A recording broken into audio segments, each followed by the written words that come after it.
We become what we think. Have you ever wondered why some people rise from rock bottom and others stay stuck in their darkness forever? What if the answer lies not in fate, but in thought? Welcome to Buddha Verses. And today, we bring you a story that may just change the way you think. Forever. The Mirror of the Mind. Long ago, in a serene forest nestled at the edge of the Himalayas, there lived a man who carried no sword, but whose words could pierce the deepest layers of the human soul. His name was Gautama Buddha. In his humble ashram, seekers from every corner of the world would gather. Some came with questions, others came with pain, but all came with hope. One afternoon, as the sun filtered through the tall sal trees, a young man arrived at the gates of the ashram. Dust-covered feet, eyes swollen from crying, shoulders heavy with invisible weight. His name was Arjun. He sat before the Buddha and whispered, "Master, I have failed in everything. My family says I am worthless. My friends have left me. I have no strength to try again. My thoughts are eating me alive." Buddha looked into Arjun's eyes, calm, unshaken, and said gently, "Arjun, what you think, you become." Those words were simple, but for Arjun, they felt distant, unreal. "How can my thoughts change anything?" Arjun asked. "They're just thoughts."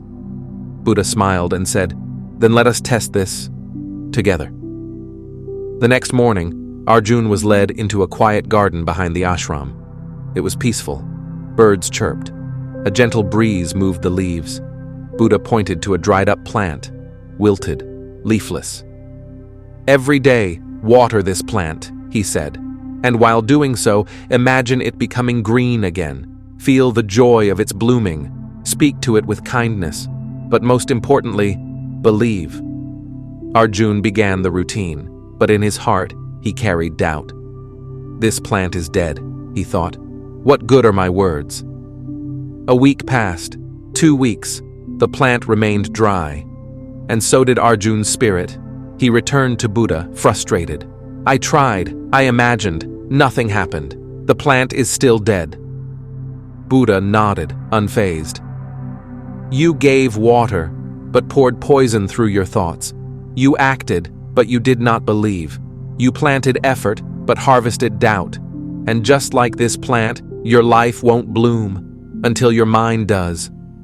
Buddha then handed Arjun a small mirror. "Every morning look into this and speak the truth you wish to become," he said. "Say, I am not broken. I am capable. I am worthy of peace." Arjun felt awkward at first. The words felt fake, forced, but slowly, something changed. The more he said them, the more real they began to feel.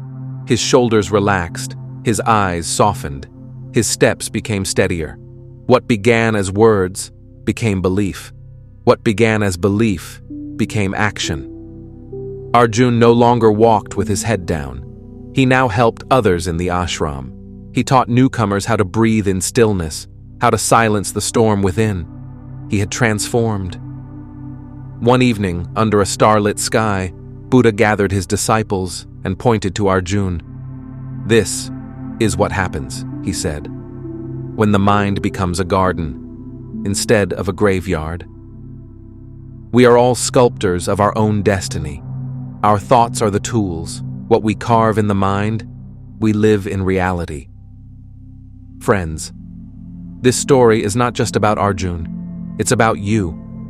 Maybe you've been told you're not enough. Maybe you've told yourself that. But today, remember, we become what we think. If you think you are lost, you will never find the path. But if you think you are becoming, the whole universe will shift to support your growth.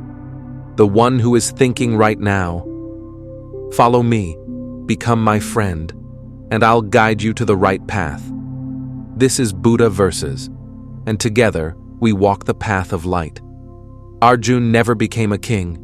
He never built a palace, but he built something more powerful, a new self. Because sometimes the greatest victories are silent. They happen in the battlefield of the mind. Dear friends, if you felt connected to this story, then don't forget to like, share, and subscribe to Buddha Verses so you never miss powerful, thought-provoking, and inspiring stories like this one. Your thoughts mean a lot to us, so please do let us know in the comments. How did this story touch your heart? We'll meet again with a new story, a new message. Until then, thank you from the bottom of our hearts. Stay with Buddha Verses and awaken the light within you.